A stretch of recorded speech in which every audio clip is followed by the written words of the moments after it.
دايما الجديد عندي يا بنات. تعالي هقولك ازاي نعمل ابو فروة بطريقة سهلة وسريعة وكمان لذيذة. يلا نبدأ في الوصفة، بس قبل ما نبدأ الوصفة ما تنسيش تحطي لي لايك وكمان تشتركي لو انت لسه ما اشتركتيش، ولو بتشوفيني من على الفيسبوك ما تنسيش تعملي لي متابعة. تعالي بقى، هاتي 4 معالق من السكر ومعلقتين من النشا وعليهم نص كيلو من الحليب. قلبيهم كويس جدا على البارد وخديهم على البوتاجاز. افضلي قلبي فيها وهي على البوتاجاز لان انت هتعملي مهلبية او القشطه الكدابه. لو عندك معلقه قشطه ممكن تحطيها، مش عندك معلقه قشطه احنا كده كده بنعمل حاجه مش مكلفه فمش هنحط قشطه. انا يا بنات ما حطيتش. هاتي كيس من اكياس التلاجة اللي هي اكياس التفريزات، وافتحيه وغطي بيه وش المهلبيه وسيبيها تبرد خالص، لان احنا مش عايزين الوش يعمل قشره. هنا بقى يا بنات، هاتي كوبايه من الميه ومعاها كوبايه من الدقيق واخلطيهم كويس جدا، ولو احتجتي ميه حطي كمان ميه. سيبي الخلطه اللي انت عملتيها دي على جنب، وتعالي بقى اقولك دي كنافه، هي دي الفروه، وده ابو فروه. ماشي يا بنات، الكنافه قطعيها كويس جدا، يا اما اضربيها في الكبه خليها ناعمه خالص، وهاتي الجلاش بتاعك وتعالي اقولك قطعيه ازاي. يبقى خلينا متفقين، الكنافة هي الفروة والجلاش هو ابو فروة. يلا، قطعتها يا بنات بالطول، شرايح طولية زي ما انت شايفة كده، وخليكي حريصة ان الشرايح كلها تكون مقاس واحد. عشان كده انا باخد جزء جزء بقطع عليه بالظبط كده. بصي طلع معايا كمية قد ايه، لا ده احنا هنهيص النهاردة. تعالي بقى، هاتي كيس حلواني، لو مش عندك كيس حلواني هاتي كيس من اكياس الفريزر عادي جدا، حطي فيه المهلبيه بتاعتك. المهلبيه كانت بردت خالص هنا يا بنات. ورقتين بالعدد، ورقتين مش اكتر من الجلاش، ورقتين يا بنات، مش هدهنهم اي حاجه. هعمل ايه بقى؟ هقص الكيس. انتي ممكن كمان تاخدي بالمعلقه، تحطي بالمعلقه، بس عشان نسهل الدنيا على نفسنا شويه يا بنات. زي ما انتي شايفه كده، هلفها لفه السمبوسك. سمبوسك ولا سمبوسة؟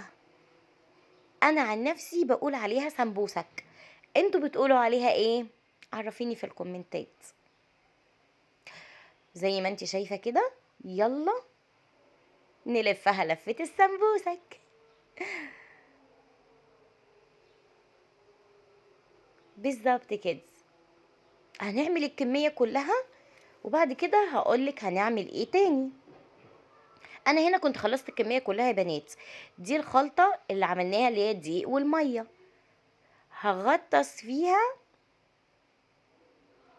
السمبوسك، مش هنقول الجلاش بقى.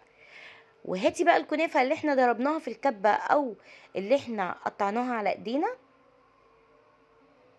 وهو ده ابو فروة. ايه رأيكم؟ طول عمرنا بنعمل الكنافة جوه الجلاش، النهاردة بس عملنا الكنافة خارج الجلاش. ما تاكلهاش اول يوم، لاني اول يوم بتبقى ناشفة شوية. لو انت بتحبي الحاجة مقرقشة كليها اول يوم، لو انت بتحبي الحلويات طرية كليها تاني يوم، بتبقى طرية جدا وجميلة قوي. هي اول يوم اللي بتبقى ناشفة. دهنت الصاج بتاعي من السمنة ورحت رصة ابو فروة بالظبط كده. يلا بقى هاتي السمنة سيحيها وشربيه كويس قوي. السمنة اللي هتتبقى منه هناخدها مش هنرميها، وكمان الكنافة اللي هتقع في الصاج هناخدها وهقولك هنعمل بيها ايه في الاخر. دخليه على الفرن ياخد اللون الجميل اللي انت شايفاه. دي طبعا الكنافه اللي وقعت في الصاج، ما رميتهاش يا بنات، خدتها الله على طعمها. عايزه تاكليها كده كليها. انا بقى عملت بيها ايه؟